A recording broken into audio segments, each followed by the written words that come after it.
इनसे कौन कौन सी चीजें निकाल सकते हैं। ठीक है, तो मोस्ले का लॉ क्या है, पहले वो पढ़ेंगे, फिर इसके यूज पढ़ेंगे, उपयोग किसमें करते हैं, एप्लीकेशन क्या है, और मोस्ले लॉ ने कौन सा रिलेशन दिया था, उसका ग्राफ क्या है, वो भी ड्रॉ करेंगे। फिर उसके बाद मैं आपको बताऊंगा ऑप्टिकल स्पेक्ट्रा, चलो वो बाद में डिस्कस कर लेंगे, भूल जाओगे। पहले अपन मोस्ले लॉ पढ़ते हैं, अभी से बता देंगे तो साफ हो जाएगा। मोस्ले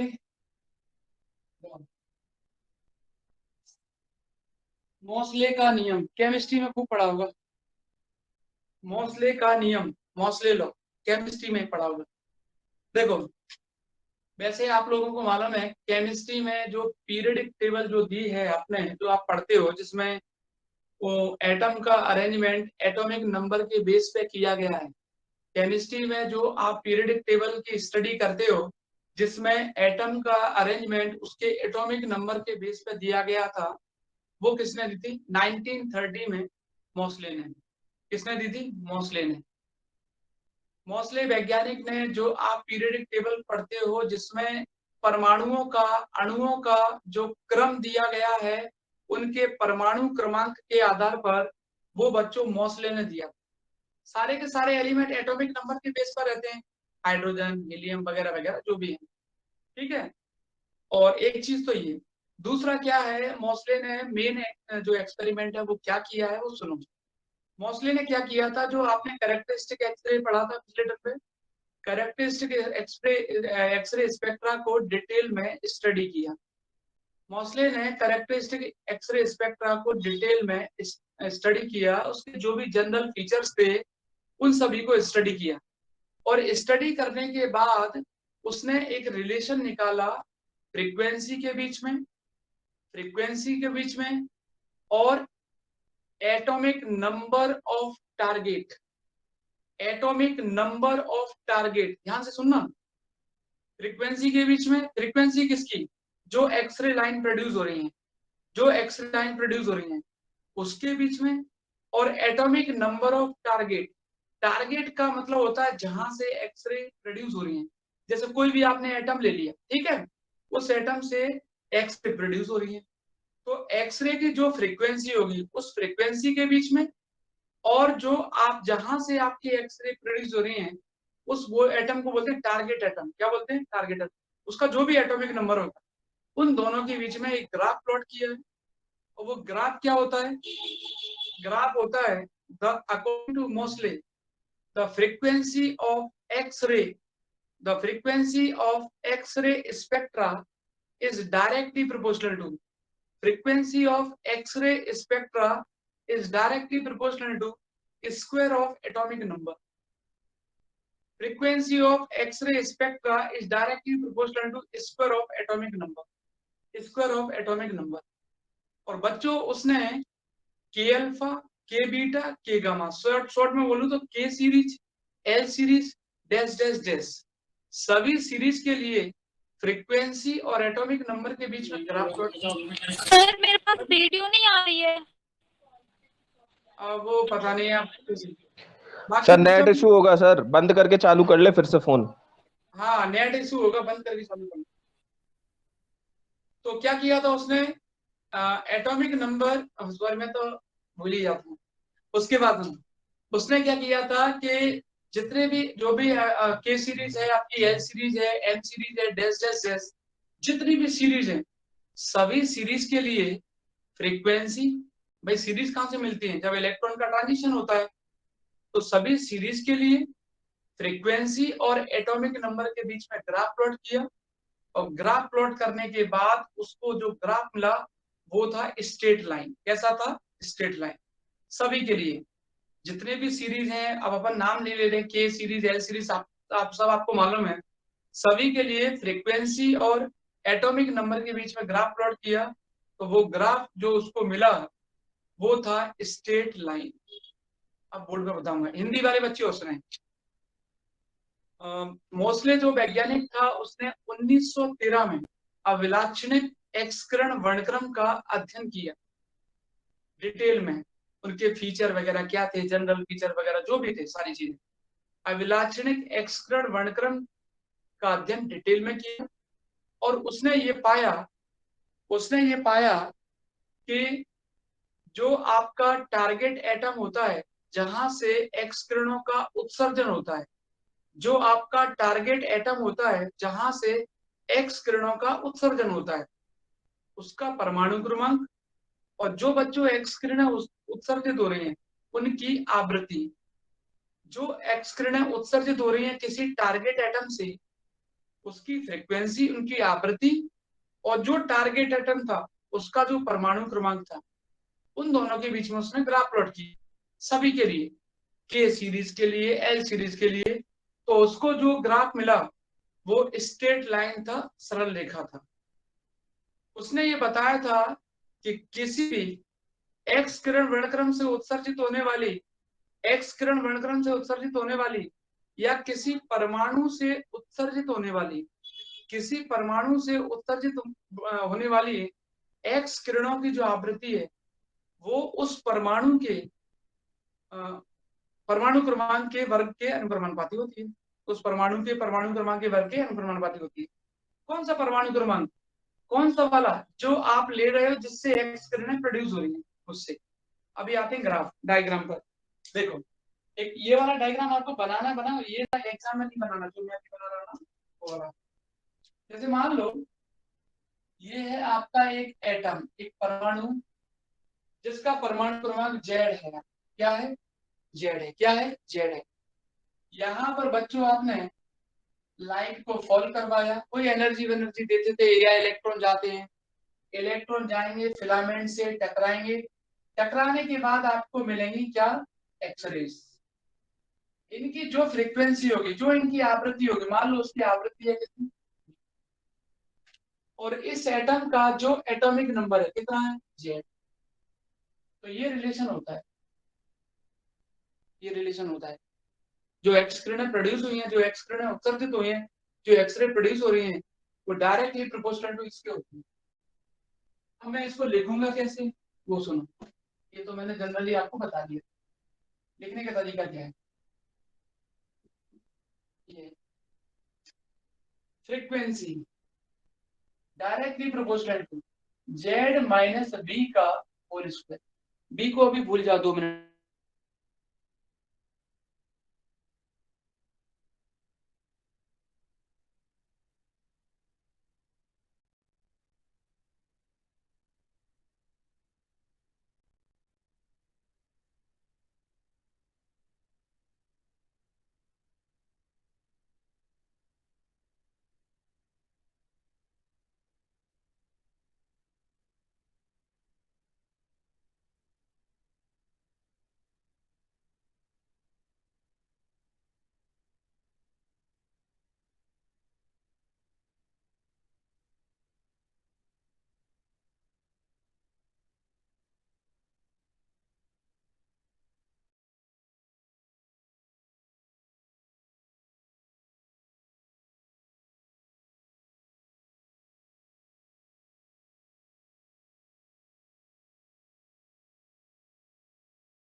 जब ये स्क्रीन वगैरह नहीं आती है या कोई चीज प्रॉब्लम होती है तो लड़का टेंशन बिल्कुल नहीं लेता। कहता है अरे आ गई तो ठीक है, नहीं आ गई तो भाड़ में जान दो, बंद करो, सो जाओ।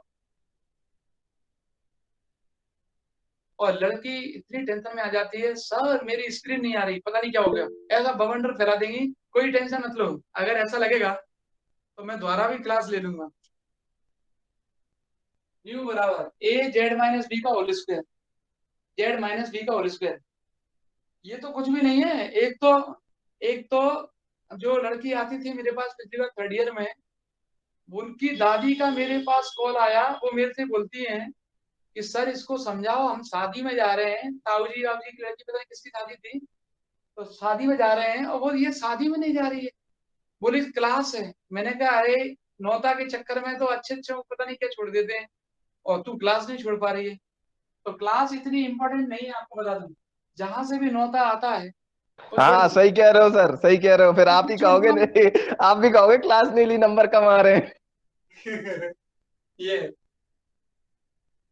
तो नौता जरूरी है, खाओ पियो मस्त रहो, नो टेंशन। ये चलो अब आप करते हैं न्यू बराबर ए जेड माइनस बी का होल स्क्वायर, न्यू बराबर ए जेड माइनस बी का होल स्क्वायर। उसके बाद क्या होता है कि ये आ गया nu proportional to Z minus B का होल स्क्वायर, ये आ गया आपका। अब क्या करने वाले हैं, यहाँ पर ए और बी कांस्टेंट होती है और जिनकी वैल्यू बहुत कम होती है, बहुत कम। अभी बताऊंगा कितनी होती है, अभी लिख के भी बताऊंगा लास्ट में कि ए बराबर कितना होता है, आप खुद कहोगे वैल्यू कम है। बच्चों यहाँ पर जो ए और बी है उसकी वैल्यू कम है, मतलब जेड के कंपैरिजन में बी कम है। तो कई बुकों में जेड स्क्वायर भी लिखा रहता है, कई बुकों में जेड माइनस बी का होल स्क्वायर भी लिखा रहता है, लेकिन जेड माइनस बी का होल स्क्वायर ही लिखना है, वही एग्जैक्ट है, वही सही रहता है। ठीक है, तो न्यू बराबर ए जेड माइनस बी का होल स्क्वायर। अब ग्राफ प्लॉट करते हैं, किस किस के बीच में ग्राफ प्लॉट करना है, किस किस के बीच में ग्राफ प्लॉट करना है। ग्राफ प्लॉट करते हैं इन दोनों के बीच में, जेड के बीच में और फ्रीक्वेंसी के बीच में। जब आप ग्राफ प्लॉट करो ना, तो आप एक चीज याद रखेंगे, फिर आपको ग्राफ जब प्लॉट करो तो ऐसे ही लिखना है, जेड बी बी मत लिखना है ना, जेड और यहाँ लिखूंगा अंडर रूट न्यू। कई बच्चे सोच रहे हैं रूट में न्यू कैसे लिख दिया, देखो अगर मैं न्यू प्रोपोर्शनल टू लिखता तो जेड स्क्वायर लिखता, ये बी नहीं लिखता तो न्यू प्रोपोर्शनल टू क्या लिखता, जेड स्क्वायर लिखता। अब दोनों साइड अंडर रूट लोगे तो यहाँ आ जाएगा रूट न्यू और यहाँ आ जाएगा आपका जेड। ठीक है, लेकिन जब ग्राफ प्लॉट करो तो बी बी को मत लेना है, बी कांस्टेंट है, बहुत कम वैल्यू होती है जेड के कंपैरिजन। यहाँ और यहाँ आपको वैल्यू याद करने की जरूरत नहीं है, जो आपको लेना है वो ले लो, जैसा भी आपको लेना है, 0 10 20 30 40 50 जो लेना है आपको, और इधर में जो भी लेना है एटॉमिक में जो भी लेना है, मान लो ले लिया मैं 20 20 40 60 80 जो भी लेना है। तो के सीरीज, एल सीरीज और एम सीरीज में से कोई भी एक ड्रॉ कर लेते हैं अपन, के एल एम एन में से कोई भी एक। मान लो के सीरीज ड्रॉ करते हैं, तो मैंने ड्रॉ कर दी के सीरीज, एक ये रहा, एक ये रहा और एक ये रहा, और मैंने लिख दिया यहाँ के सीरीज। अब आपकी बारी है, आप मुझे ये बताएंगे कि के अल्फा के बीटा के गामा, के अल्फा के बीटा और के गामा, ये है फर्स्ट नंबर, ये है सेकंड नंबर और ये थर्ड नंबर, मान लो मैंने डाल दिया है। तो बता सकते हो के अल्फा कहाँ आएगा, के बीटा कहाँ आएगा, के गामा कहाँ आएगा। ये देख के मत बताना कि फर्स्ट वाले पे के अल्फा ही आएगा, सेकंड पे ये आएगा, थर्ड पे ही आएगा।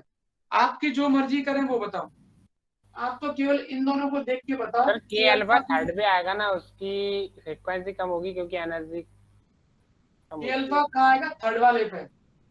नहीं सर, थर्ड ऊपर है तो सर फर्स्ट पे आएगा सर।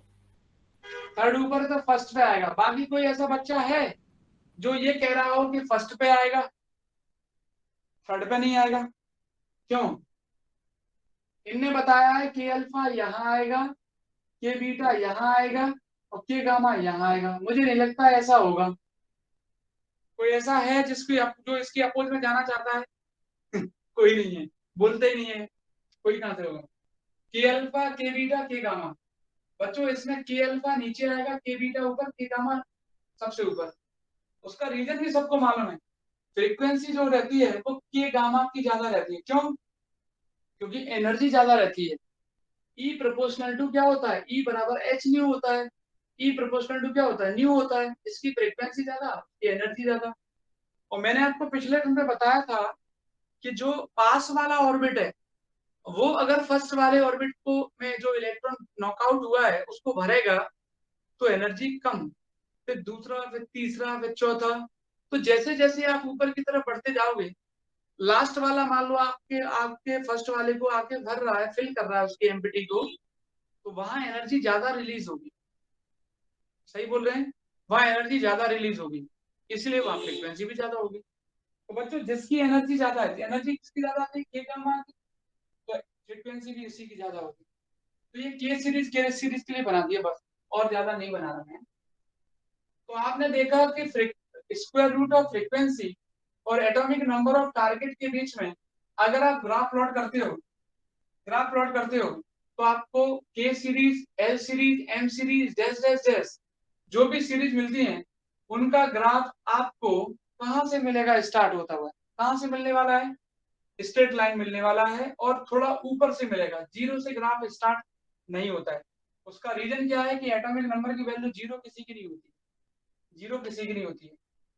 तो इसलिए ग्राफ थोड़ा सा ऊपर से स्टार्ट करना पड़ेगा आपको, कहीं भी स्टार्ट कर सकते हो, ठीक है। तो मोस्टली ने ये स्टडी किया था कि स्क्वायर रूट ऑफ फ्रीक्वेंसी और एटॉमिक नंबर ऑफ एटम या atomic number of target is directly proportional, ऐसा भी लिखा रहता है कई बुकों में। Square root of frequency and atomic number of target is directly proportional. जो एक्स किरण वर्णक्रम उत्सर्जित हो रहा है ना आपका, उसकी जो आवृत्ति है उसका वर्गमूल परमाणु क्रमांक के अनुक्रमानुपाती होता है। जैसे चाहो वैसे पढ़ सकते हो, ठीक है। तो ये था मोस्टली का एक्सपेरिमेंट।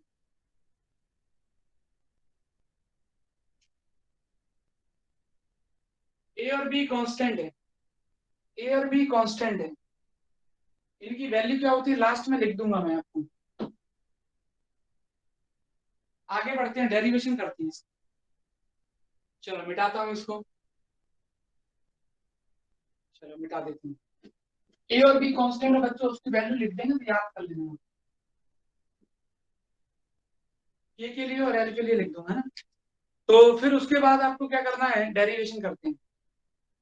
डेरिवेशन में आप लोग बोर का एटॉमिक मॉडल ओपन कर लो, और बोर के एटॉमिक मॉडल के अकॉर्डिंग जो एनर्जी का मैं फॉर्मूला लिखने वाला हूँ वो यहाँ लिखता हूँ, और क्यों लिखने वाला हूँ वो भी बता दूंगा आपको।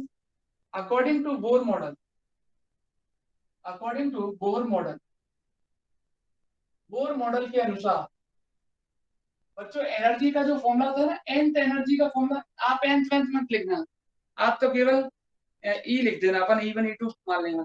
2 पाई स्क्वायर याद कर लेना, आपको पहले से पता होगा। 2 pi square ME4 Z square upon N square H square 4 pi epsilon 0 का होल स्क्वायर।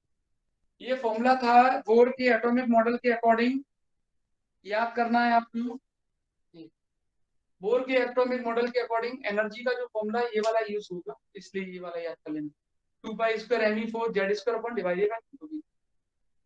मैंने बताया था आपको ये बोर का एटॉमिक मॉडल इस यूनिट का फर्स्ट टॉपिक था। अब बताओ, सबसे पहले मैंने बताया कि फर्स्ट ऑर्बिट में जो इलेक्ट्रॉन था उसको एनर्जी मिल गई, फर्स्ट ऑर्बिट में जो इलेक्ट्रॉन था उसको एनर्जी मिल गई, और वो इलेक्ट्रॉन वहां से नॉकआउट हो गया, वहां से बाहर निकल गया, यही था। उसको एनर्जी मिली और वो इलेक्ट्रॉन क्या हुआ, बाहर निकल गया। तो बच्चों बाहर निकल गया तो उसकी ऊर्जा कितनी है, E1 बराबर, अब आते मोस्टले पर, 2 पाई स्क्वायर ME4, जेड की जगह आ जाएगा Z-B। मोस्टली क्या बोलता है, जेड की जगह क्या लिखना पड़ेगा, Z-B। और पहले वाले ऑर्बिट से क्या है, N1 स्क्वायर H स्क्वायर और 4 पाई एप्सिलॉन 0 का होल स्क्वायर।